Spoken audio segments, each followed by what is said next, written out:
Uganda is considering spraying travelers arriving in the country with disinfectants to reduce the risk of COVID-19 transmission. The East African nation has not reported any cases so far, but says it is strengthening prevention measures in line with World Health Organization standards. Here's Isabel Nakirya with that report. The new measure to disinfect travelers comes after the Ministry of Health revised its travel restrictions by increasing the number of high-risk countries to 16. Travelers from countries with high cases of the coronavirus have been advised to postpone travel to Uganda or undergo compulsory quarantine if they insist on coming.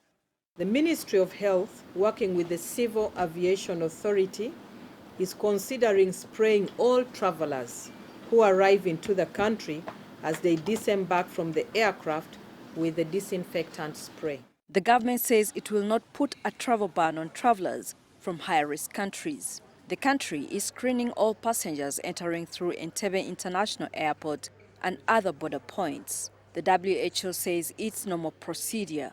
95 countries globally are having some form of restrictions, either self-quarantine or full blocking of their borders for people to come back or to come into their countries.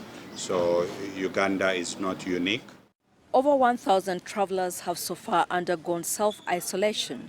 26 of these came with signs and symptoms of COVID-19 but tested negative. Authorities say the isolation centers are fully equipped to handle any cases in the event there is an outbreak. We have a machine that can run over 75 tests whenever we need the tests. Right now we are running one test per day.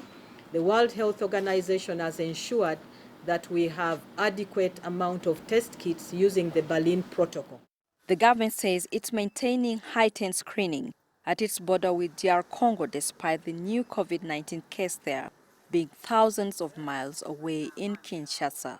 Uganda's efforts to step up prevention measures is to ensure earliest detection of COVID-19 cases. The Ministry of Health says it's not taking anything for granted and it will do all it takes to stop an outbreak.